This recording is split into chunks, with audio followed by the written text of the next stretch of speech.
Ah, Peraí, rapidinho. Ou só a Camila? Não, consegui, sim.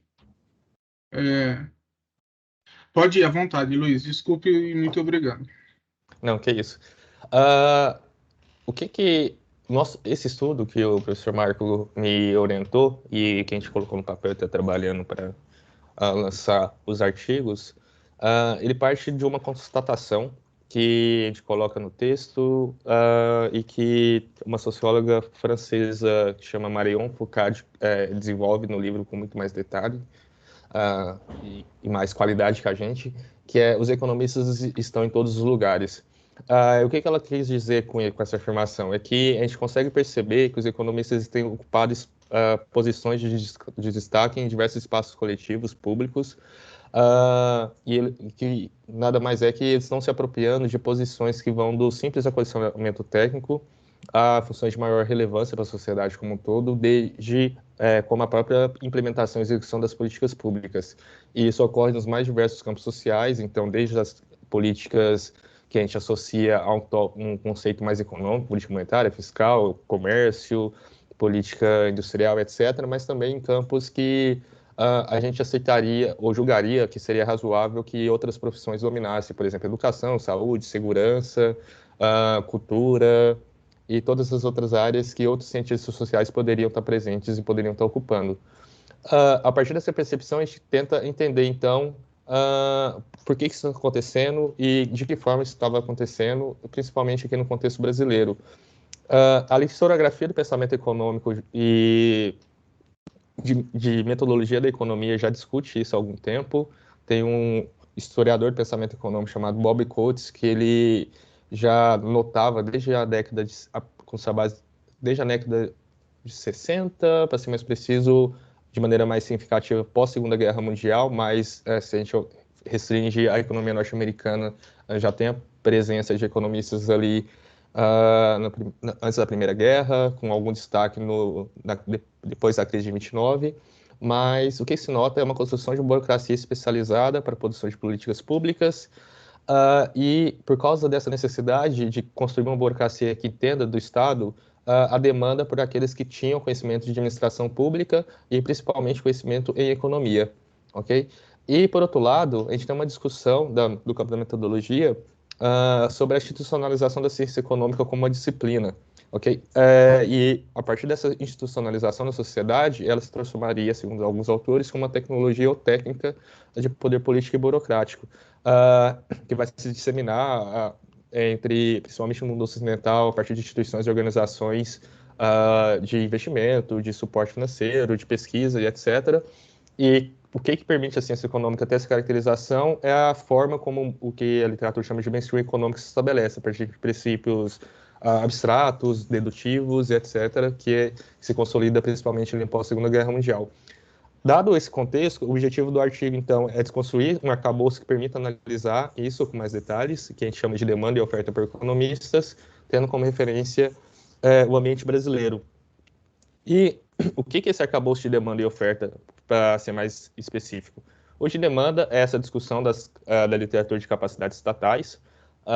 Tem economistas que debatem isso, principalmente quando eles usam uma nomenclatura diferente, de estados fortes e fracos, mas, em última instância, o que eles estão tentando debater é como os estados desenvolvem meios para implementar decisões e alcançar determinados fins.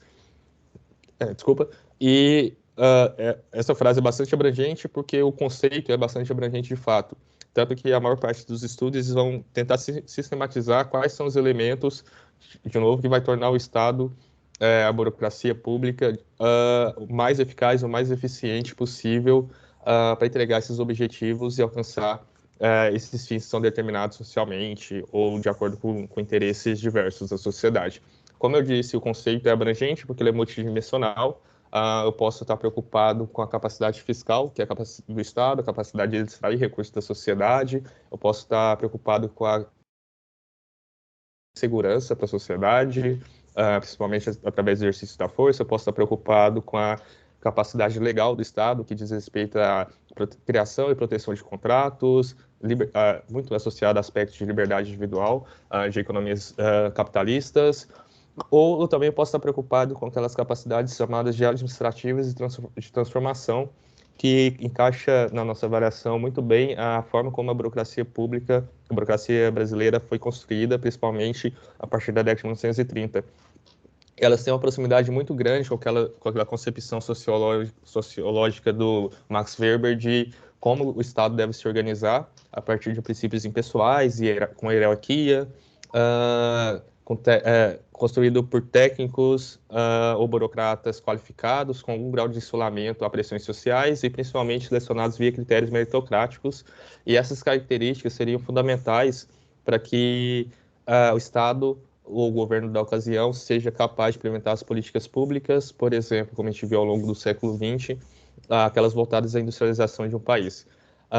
E uma vez que as políticas econômicas possuem uma centralidade dentro do universo da ação estatal, a gente faz um salto para poder afirmar que a gente tem uma demanda por pessoas que têm conhecimento econômico, ou, de outro modo, pessoas que são economistas. Por mais que a Academia Brasileira de Economia ela vai se constituir ao longo da década de 1950, ela se torna um curso de economia a partir de 1945 e ela vai se estruturar de maneira mais estável a partir da década de 1960, 70 e 80. Feita essa caracterização do que o Estado precisa incorporar em seu meio, em seu seio, para poder implementar políticas públicas, assumindo que a ciência econômica é um conhecimento, uma capacidade analítica necessária, principalmente nas sociedades, nos estados contemporâneos, a gente vai estudar o que é essa ciência econômica, o que é essa profissão, propriamente dita. E a questão que o Andrew Webb coloca nesse livro, The System of Professions, como sociedades modernas institucionalizam expertises, ok? E isso é feito de acordo com ele por meio de profissões e do seu controle sobre tipos de trabalho, e que vai se traduzir em monopólio sobre o direito de exercer alguma atividade. O que ele quer, em síntese, o que ele vai colocar aqui? Ter uma associação profissional é relevante. Okay? Ter uma estrutura de arrecadação, de cobrança, tipo taxas e licenças, para poder estar vinculado à associação, é relevante também. Ter um código de ética que regule a atividade profissional, super interessante e necessário também. Ou mesmo o domínio legal sobre alguma prática profissional, uma restrição de mercado já legislativa, são importantes aspectos presentes em maior ou menor grau para uma profissão ela conseguir exercer e delimitar o seu espaço de atuação em relação aos outros grupos profissionais. Mas para o Andrew Webb, o que vai ser fundamental, o que é indispensável para uma profissão ela se estabelecer e exercer esse monopólio, vai ser seu sistema de conhecimento com seus graus de abstração. A comparação mais clássica é em relação ao campo da saúde, o tratamento de enfermidades. Do mesmo modo que tratar de alguma saúde, de algum problema de saúde, exige um conhecimento muito amplo, aprofundado e abstrato, aqueles que não têm aquele estudo, aquela especialização, e isso confere aos médicos, aos enfermeiros, aos terapeutas, psicólogos e farmacêuticos, etc., o controle socialmente validado de que eles devem exercer aquela prática de maneira isolada, vai acontecer na nossa avaliação com o campo da ciência econômica, principalmente ao longo do século da pós-Segunda Guerra Mundial, ok? E isso caracterizaria as condições de oferta por economistas no mundo, principalmente no mundo ocidental e particularmente no Brasil, ok? Que vão se sustentar basicamente nessa crescente sofisticação das técnicas e dos métodos econômicos. Nesse espaço, a academia tem um papel muito relevante, porque ela se estabeleceria como a guardiã, entre aspas, de um sistema de abstração, desse sistema de abstração, principalmente por causa dos critérios de que ela utiliza e precisa para poder fazer afirmações de relação de causalidade, etc., típicas do método científico, e através do que o Andrew Webb coloca como processo de diagnóstico, tratamento e inferência sobre uma problemática. O modo como a ciência econômica, a partir da sua associação à academia, ela cria problemas, ela responde problemas, a partir do momento que o cenário muda, ela vai buscar novos métodos, novos meios de responder a uma problemática que é de interesse da sociedade como um todo ou de algum grupo específico. E isso garante o controle jurisdicional sobre a prática de tópicos que envolvam ciência econômica. Ok? Assim que esses profissionais específicos vão reivindicar o reconhecimento dessa estrutura de conhecimento, dessa estrutura científica à sociedade e, a partir disso, conseguir delimitar o acesso àquela prática de outros grupos sociais. Ok? E aí, depois disso, vai ter outros aspectos, claro, o controle sobre o treinamento da área. A gente tem o ANPEC, por exemplo, que está acontecendo, se eu não me engano, hoje e amanhã, certo? Regras de recrutamento, o licenciamento para atuação, a gente tem que ter vínculo com o conselho de classe para poder assinar qualquer tipo de trabalho como economistas e assim sucessivamente. E um ponto importante, ao longo do século XX, esse processo começou a se estruturar em níveis transnacionais, no sentido de que a produção e reprodução do conhecimento em economia ele começa a se estruturar a partir de instituições de ensino, periódicos científicos, organismos internacionais, ok? Então, ele não está mais delimitado ao espaço de um país, ok? E o Brasil se insere nisso, principalmente ali a partir da década de 1960, que é o que a gente vai começar a analisar na terceira parte do estudo, ok?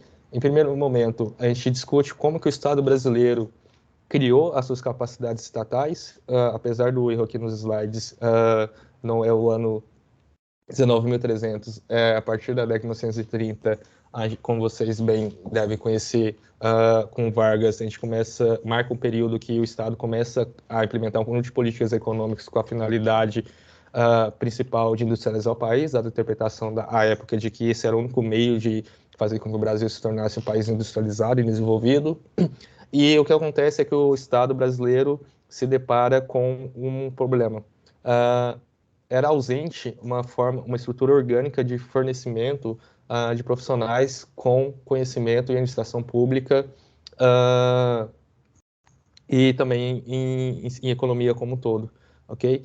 Então estava ausente, ele se depara com a ausência de uma estrutura orgânica de provimento desses quadros e o que ele faz a partir disso começa a formar profissionais, qualificar esses profissionais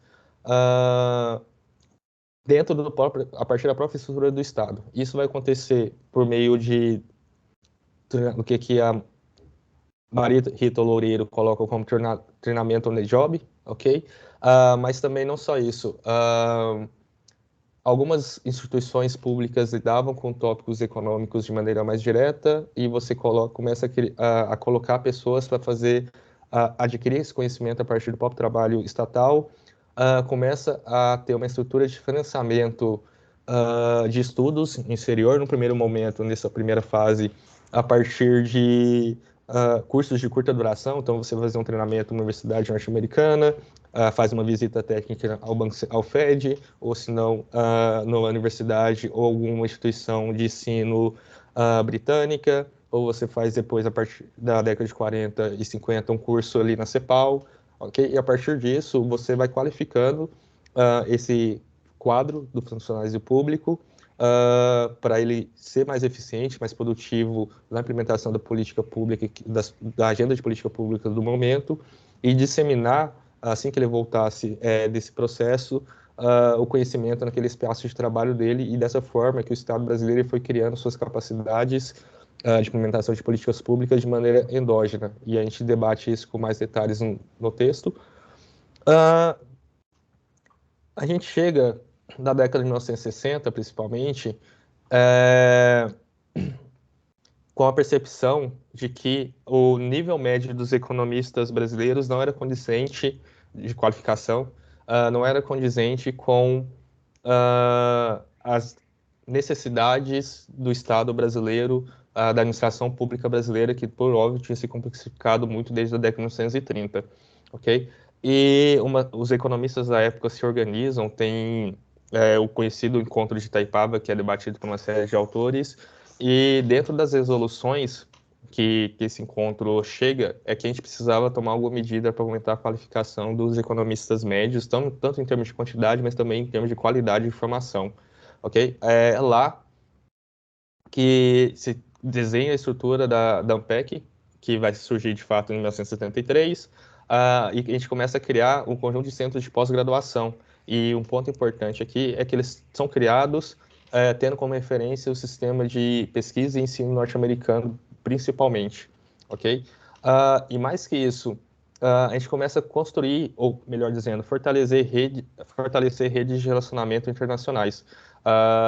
Por exemplo, enviando pesquisadores que terminaram o mestrado aqui no Brasil para fazer doutorado a instituições norte-americanas, ou mesmo financiando a visita desses pesquisadores à academia brasileira para poder dar palestras, dar cursos, dar orientações, ou mesmo financiando pesquisadores para trabalhar em institutos de pesquisa, do IBGE, ao IPEA e assim sucessivamente, ok? E a partir disso, que a gente marca que é o momento que a academia brasileira vai começar a se consolidar, ok? Os primeiros centros de pós-graduação são criados em São Paulo e no Rio de Janeiro, por óbvio, os centros econômicos e financeiros mais relevantes do Brasil naquela época, mas já logo no começo já se nota que a diversidade econômica, ou a desigualdade econômica, melhor dizendo, brasileiro, exigiria que a gente diversificasse mais a localização dos temas de pesquisa e também dos centros de pós-graduação. Então, a gente vai ter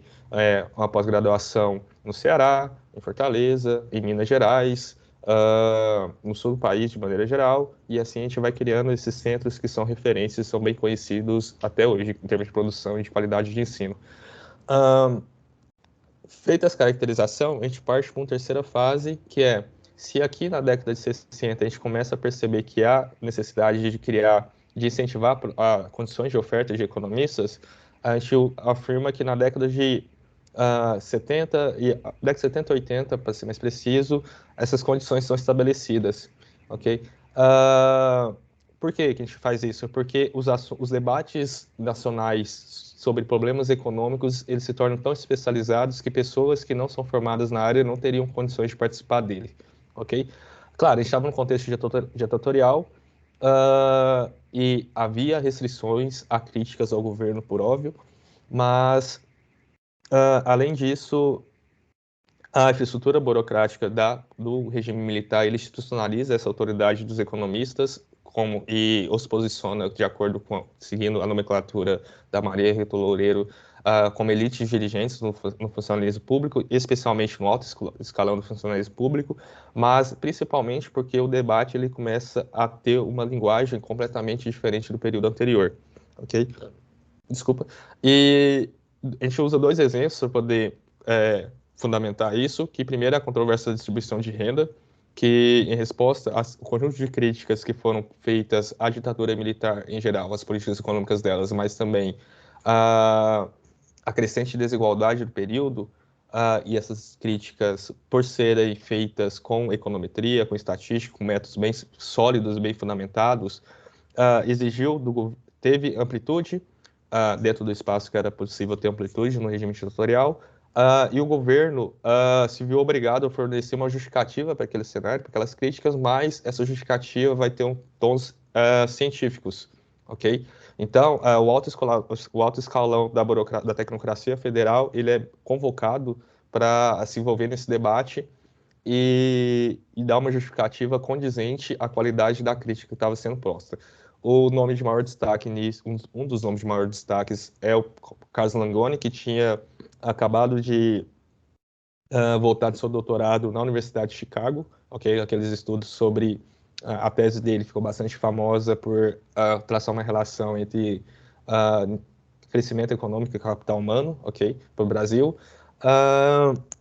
E ele volta ao Brasil, começa a trabalhar na USP, no Instituto de Pesquisa em Economia, que eu esqueci o nome aqui agora, mas depois eu checo certinho. Então, e no relato dele, ele coloca que o governo percebeu que era necessário haver um contra-ataque acadêmico, por quanto ele acreditava possuir o melhor argumento ao demonstrar econometricamente, desculpa, e o termo econometricamente ele não é destacado à toa aqui, que o aumento da desigualdade era resultante de efeitos de mercado diante dos níveis de crescimento econômico sob escassez de mão de obra qualificada. A despeito da justificativa para a desigualdade, se ela tinha um porquê, isso porque era razoável ou não, o interessante aqui é o método que estava por trás dos debates que estavam sendo postos à época, das justificativas que estavam sendo postas. A partir do momento que você passa de um debate que era muito mais estruturado a partir da retórica para poder dar uma fundamentação estatística que tem uma série de critérios que a pessoa que não estuda o tópico não consegue compreender e participar, a gente delimita o espaço de atuação, ok? Só aqueles que têm conhecimento da economia que conseguem dizer se aquele debate está correto ou não e quais rumos a discussão deve tomar. E um termo que o professor da UNB, Mauro Boianovski, coloca no artigo dele sobre o tópico, sobre esse tema, é que o tópico da distribuição de renda se transformou, então, em um debate privado entre especialistas em economia. O segundo tópico que a gente usa para exemplificar é o debate inflacionário que dominou a academia brasileira durante toda a década de 1980, e ele foi, a sua solução final, ela vai ser posta por pesquisadores com influência, que trabalhavam ou pelo menos passaram parte de sua carreira de estudo e carreira profissional pela PUC do Rio, que vão acabar sendo responsáveis pelo desenho do Plano Real.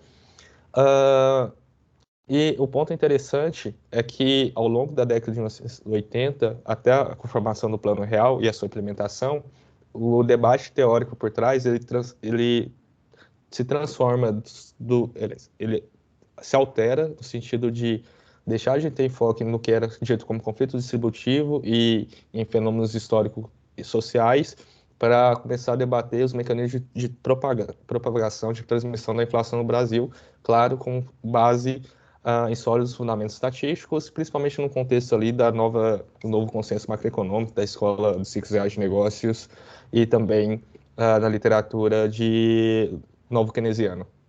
Isso, novo keynesiano.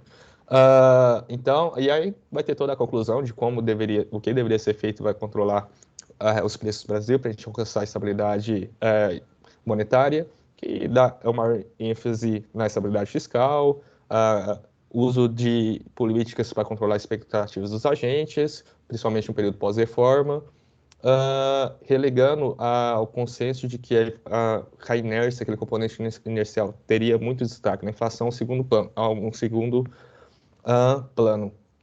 E a gente usa, então, esses dois elementos para falar assim, a partir de agora, as condições de oferta de economistas estão estabelecidas no Brasil, a gente tem a academia, a gente tem uma estrutura de ensino, de produção de novos economistas, de pesquisa acadêmica estabelecida, e então, quando o Estado exige, necessita buscar burocratas qualificados para poder compor seu quadro e implementar um conjunto bem diverso de políticas públicas, e já tem em quantidade e qualidade suficientes no próprio país, ok? Então ele não precisa criar isso de maneira endógena no sentido a partir da sua própria infraestrutura, como foi visto ali no começo do século XX, principalmente a partir da década de 1930.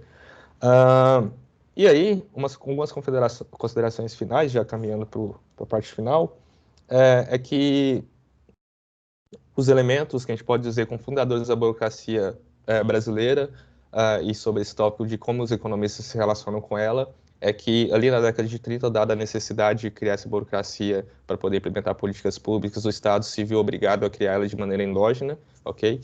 Via treinamento on the job, no dia a dia, certo? A gente tem a construção do Centro de Pós-Graduação em Economia a partir da década de 1960 como marco, como símbolo dessa sofisticação, ou pela busca dessa sofisticação do campo de economistas de ciência econômica no país, e os debates sobre esses grandes temas nacionais da década de 70 e 80, desigualdade, inflação, como um reflexo da consolidação do campo dos economistas ou das condições de oferta por economistas no país. E aí, já para finalizar, de fato, a gente tem um amplo campo ainda para ser pesquisado, explorado nessa relação entre, propriamente dita, da sociologia das profissões e como como os economistas se relacionam com ela, principalmente quando a gente está discutindo política pública, organização do Estado, e como esse poder, como a literatura chama, como esse imperialismo econômico, de outro modo, como os economistas tomam espaço de outros cientistas sociais, ou os cientistas sociais começam a usar métodos que os economistas utilizam para poder fazer suas análises, isso altera a forma como a sociedade se organiza e vê os modos mais apropriados de lidar com seus diversos problemas. Amplo campo de estudo ainda, É interessante analisar isso não apenas em relação à burocracia como um todo, mas também observar isso nos governos estaduais e municipais, que tendem a lidar com restrições financeiras de pessoal muito maiores do que a burocracia federal, ok? E aplicar uma relação tanto histórica, sociológica, saiu, política, de metodologia da economia, por exemplo, a esses quais campos da ciência econômica, de outro modo, quais áreas da ciência econômica dominam determinados setores do Estado, por exemplo, Banco Central, que exige um conhecimento muito maior no que a gente chama de macroeconomia tradicional, como o antigo Ministério do Planejamento tinha uma abertura muito maior a pensamentos ditos heterodoxos, e como isso se organiza, como essas disputas ocorrem no interior do Estado e, por consequência, vão afetar as nossas vidas, uma agenda política, uma agenda econômica e, por fim, as nossas vidas das mais diversas formas. E é isso, pessoal. Finalizo. Beleza, Luiz, eu agradeço. Eu abro espaço para os alunos, se tiverem perguntas, né? A gente tem um tempinho ainda, né, Luiz? Se precisar. Temos. Uhum. E Eu aí, estou à disposição. se algum aluno tiver pergunta, acho que pode mandar. Eu acho que para os alunos, enquanto não decidindo aí, principalmente para os alunos que entraram agora, eu estou olhando ali, eu acho que a gente já tem, não relacionando ao que você discutiu, mas elementos que você apontou, eu acho que eu recomendo buscar aí nos vídeos aí do canal do IERI, né, que tem. A gente teve um seminário com o Hoffman, né, que ele contou um pouco a historinha ali que você mencionou da controvérsia ali naquele período, o papel que os economistas tiveram na discussão da desigualdade ali naquele momento. E aí acho que teve um problema de som forte, mas a gente teve com o Ramon Fernandes, do ABC também, Luiz, que ele viu a discussão da Fundação Ford e a formação de uma comunidade acadêmica pluralista de economistas no Brasil. Então, acho que são complementos, acho que são discussões que pegam um período ali de formação da economia no Brasil em si, então, do papel do economista, e acho que os alunos que entraram agora e não tiveram oportunidade, acho que recomendo que assistam também, que eu acho que junto com a sua, que agora, como eu disse, a gente está gravando e vai subir porque deu um problema no computador do Felipe que faria a transmissão. Mas está gravando tudo normal. Então, o Leonardo falou que está digitando, nosso aluno está digitando a pergunta. Então, é uma pergunta grande aí. Se mais alguns alunos, acho que parabenizo pelo trabalho, eu não tinha tido acesso ao que você tinha feito na tese, né? Eu tive acesso a um artigo que você apresentou uma vez, mas acho que era do mestrado ainda, eu não tinha aquele dumpback de revistas heterodoxas lá, não é isso? Sim. Isso, só que não está nada relacionado a nada, foi um artigo extra que eu fiz com o Esse daí eu professor aqui. comento nas minhas disciplinas, de vez em quando eu comento o resultado desse artigo lá, pelo que eu lembro na Ampec. Foi a última Ampec presencial, né? Agora que vai voltar a ter Sim. novamente. Só um Pois. comentário. Você comentou sobre esse artigo do Ramon sobre o papel da Ampec para criar um ambiente de pesquisa muito Não, mais da plural Forte. Da Fundação Ah, Forte. Fundação Forte, isso. Tem um outro, acho que deles também, sobre como a forma como a Ampec se estruturou permitiu que a gente tivesse um campo heterodoxo muito mais forte aqui no Brasil do que fora. E eu fiz o doutorado sanduíche durante o doutorado, claro. E eu fiquei na Universidade de Bristol, professora Daniele, e a universidade era grande e dava para perceber claramente que não tem debate sobre heterodoxia lá fora. Tipo, ou você segue a economia, o jeito correto, entre aspas, de fazer economia, ou você não segue. Tanto que você não é economista de maneira mais abrangente. Se isso é bom ou ruim, eu deixo para a galera chegar às suas próprias conclusões. Eu tendo a gostar de um ambiente mais plural. de ideias, de métodos de pesquisa, mas é realmente muito perceptível a diferença de ambiente acadêmico, de tópicos de pesquisa nessas universidades lá fora e aqui. É gigantesca. Isso. É, mas aí vem a pergunta aí acho que enquanto se o Leonardo não desistiu, se alguém tiver mais, a gente tem uns 5 minutos. Mas acho que enquanto o Leonardo manda, Luiz, no começo você falou que era algo bem diferente algo diferente na tese em economia, não é? Algo desse tipo. Se você puder, como a gente está lidando, a gente está com alunos aqui de mestrado e Uhum. doutorado, a graduação, geralmente eles assistem pelo YouTube quando assistem. Eu até tinha Sim. falado com os alunos que eu dei aula logo cedo, eles assistirem, mas como teve problema na transmissão, aí não tem ninguém assistindo. Mas aí eu Uhum. vou carregando o vídeo. Mas qual que é a grande diferença, assim, qual foi o grande desafio para você, se você puder falar, já que foge um Sim. pouco do que é o tradicional, né? E enquanto o Uhum. Leonardo manda a pergunta, se ele não desistiu, eu faço essa provocação, para você fazer alguns comentários para os alunos, né? Acho que é Uhum. importante para eles. Sim, acho que o Leonardo mandou a pergunta, mas é engraçado porque se relaciona muito com a própria escolha. Eu ia usar a palavra trajetória como se eu tivesse 30 anos de carreira e não acabei de terminar o doutorado.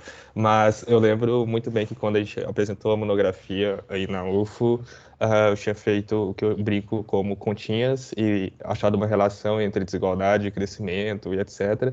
E assim que eu entrei no mestrado, eu tinha a certeza absoluta de que eu seguiria nessa área. E à época eu lembro de ter conversado com alguns professores aqui do programa da UFPR sobre discutir pobreza, desigualdade, questões raciais, de gênero, aplicando métodos, especialmente desse novo campo, não novo, mas que está ficando bastante famoso, de métodos experimentais e quase experimentais. Por uma série de fatores, eu conheci o meu orientador e ele falou assim: o que você acha de discutir justiça distributiva e valor e justiça distributiva e ciência econômica e valores morais dos economistas? Aí eu fui nessa toada, então a dissertação por si só já tinha uma pegada completamente diferente da média dos trabalhos da academia e completamente não, mas muito diferente do que se espera que um economista venha fazer e publicar. Aí no doutorado, a gente trata de um tema mais aplicável, digamos assim, tema mais, e eu sempre faço brincadeira, mais relevante para a sociedade, que afeta diretamente o PIB do país. Mas toda a pegada metodológica, todo o arcabouço que a gente utiliza, ele tem um pouco de economia, mas é primordialmente das áreas da sociologia e da ciência política. E a economia tem alguns estudos bem interessantes que mostram que a ciência econômica, ao passar dos anos, ela tem se ensimesmado mais e mais. Então, ela dialoga pouco com outras áreas do saber, ciências sociais, ciência política, antropologia, nem lê. Agora começou a crescer um pouco psicologia, mas mesmo o que acontece é você vai nessas outras áreas, pega um tópico que te interessa, formaliza isso, estima uma relação e depois não conversa mais com esses campos.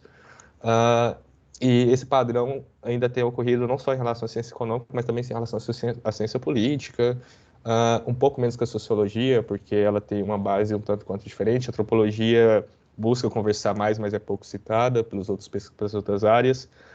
O ponto é, o trabalho foge um pouco ao jeito que é considerado socialmente certo para poder fazer ciência econômica, por se pautar muito nessas literaturas dos outros campos das ciências sociais.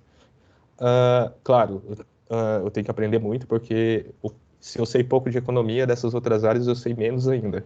Então, a ideia, ao longo da minha carreira, me aprofundando e aplicando esse tipo de conhecimento, me aprofundando esses conhecimentos e aplicando ele a diversas outras perguntas. E aí, só para finalizar, surge a minha defesa pela interdisciplinariedade do pensamento social, que pode ser útil para vocês, especialmente que estão no começo, que ainda estão perdidos em relação ao que pesquisar, o que estudar, que, primeiro, é normal, tá? Fiquem tranquilos. Não saber qual que é o tema da dissertação e da tese. Eu fui aprendendo, eu fui descobrindo o meu tema enquanto eu lia e escrevia o texto. E às vezes eu me questiono se Que eu... bom que não foi depois, né? Exatamente. Que bom, deu certo, mas o Cavalieri me ajudou Há bastante nisso. casos. Mas estarem abertos a conversarem, dialogarem com outros ramos do saber que isso pode resultar em bons frutos e boas Eu, a- publicações, que é o importante. eu acho que a discussão é justamente de usar mais, não fazer como o comum de alguns economistas, né? De se apropriarem de alguma discussão, ir lá realizar um teste e, e acho que o que é uma chuva forte num congresso, né? Porque nesse Uhum, congresso que eu assisti o teu trabalho, eu assisti o outro trabalho, eu lembro, né? Porque se não estiver chovendo, eu não estaria nem assistindo, né? Mas de qualquer forma, que justamente acho que é o da Dolores, né? Da Maria Dolores, que estava na tua mesa aquele dia, que uhum, mostrou justamente ou do teu orientador, que ele estava na mesma mesa, né? uhum, Da questão do economista ir lá fazer trabalhos em outras áreas, mas não ter uma discussão tão forte, é, tão teórica, aprofundada. Acho que era algo desse tipo, né? De cada vez mais os economistas estarem buscando uhum. outras áreas e não o contrário, né? Pesquisadores de outras áreas indo para economia. Acho que era algo É, desse tipo, né? era exatamente isso. E aí é uma coisa que eu brinco com meus amigos, do tipo, os economistas pegam um tópico que nas ciências sociais, na ciência política já está mais que batido, consolidado há vários anos, colocam um modelo por trás e viram os novos referências de determinada área do pensamento. É, Claro, super válido, mas às vezes a gente deixa um pouco do conhecimento que eles geram de lado. é isso. Mas aí agora chegaram as perguntas do Leonardo. Então, acho que você consegue ler, mas só por. A sociedade poderia demandar mais o trabalho dos economistas ou precisamos argumentar aumentar as exigências legais para exigir que o trabalho seja executado por economistas? Por exemplo, o trabalho de perícia jurídica, há muita disputa com contadores. Sofremos concorrência com engenheiros, contadores, matemáticos, estatísticos, enquanto advogados e contadores têm reserva de mercado bem garantida. Com registro nos conselhos de classe, aproximadamente são 1.200.000 advogados na OAB, 600 mil contadores no CRC e economistas apenas 200, aproximadamente nos Corecons.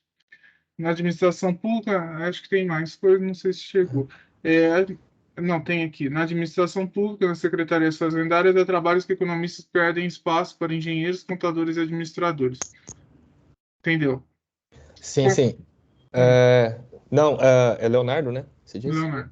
Obrigado, Leonardo. E sim, há essa disputa. O próprio Elliot desenvolve ela com muito mais detalhe e qualidade do que eu faço na tese, por óbvio. Ah, e está relacionado ao fato de esse conhecimento em economia, principalmente técnicas estatísticas e econométricas, ela é de fácil acesso, por exemplo, para engenheiros, para matemáticos, estatísticos, porque eles têm essa base, às vezes até mais sólida do que os próprios economistas. Eu tenho uma percepção, e é própria mesmo, minha, que não necessariamente a gente precisa de um economista para poder fazer algum trabalho, algum estudo que se depara com um tópico, um problema econômico.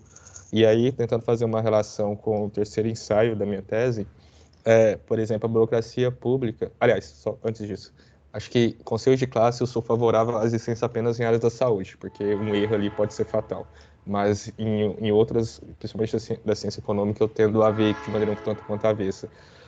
Mas pegando o caso da administração pública, uh, o tópico mais relevante que eu acho é não necessariamente o trabalho de avaliação de impacto ser feito por economistas, mas primeiro ele tem que ser feito porque isso tende a aumentar a qualidade da política pública e mais que isso, para ele ser feito, a pessoa tem que ter algum conhecimento em economia.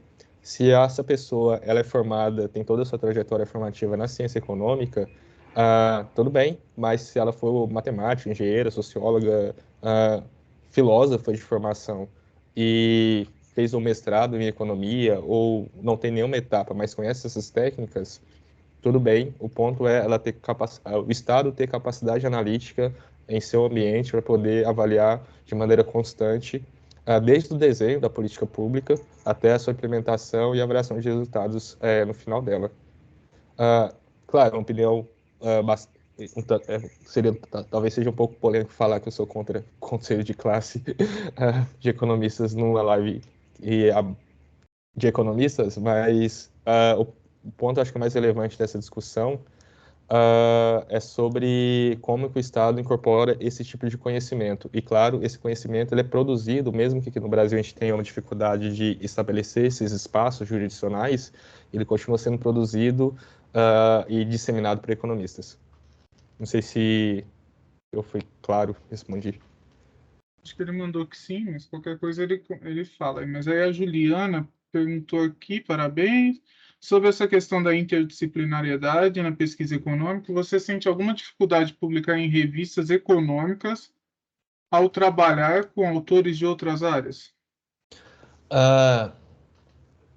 Eu acho que eu não consigo responder essa pergunta da maneira mais apropriada possível, porque eu tenho poucas experiências de publicações negativas, porque eu mandei poucos artigos para a academia, para as revistas. Daqui a uns 15 anos vou conseguir dar uma resposta mais sólida sobre isso. Mas o que eu posso antecipar é que há sim uma dificuldade pela própria forma como a gente tem como definido de ciência econômica correta. Não sei se faz sentido isso, do tipo, dificilmente alguém vai publicar um artigo na econométrica sem uma base estatística bastante sólida. Dificilmente alguém vai publicar um artigo no Quarterly Journal com uma base estatística muito sólida. O método que é socialmente visto como adequado para se fazer ciência econômica exige que você utilize esse meio de fazer pesquisa para poder publicar nesses espaços. A Academia Brasileira tem uma peculiaridade, como o Sain tinha mencionado mais cedo, ela tem uma pluralidade muito maior, ok? Então, mesmo que você pegue uma revista da ANPEC, ou uma análise econômica, estudos econômicos, tem trabalhos aplicados, elas também têm debates teóricos sólidos e pautados em autores de outra área. Trabalho de metodologia, trabalho de história e pensamento econômico. Então, aqui no Brasil, eu diria que essa dificuldade é bem menor, ok?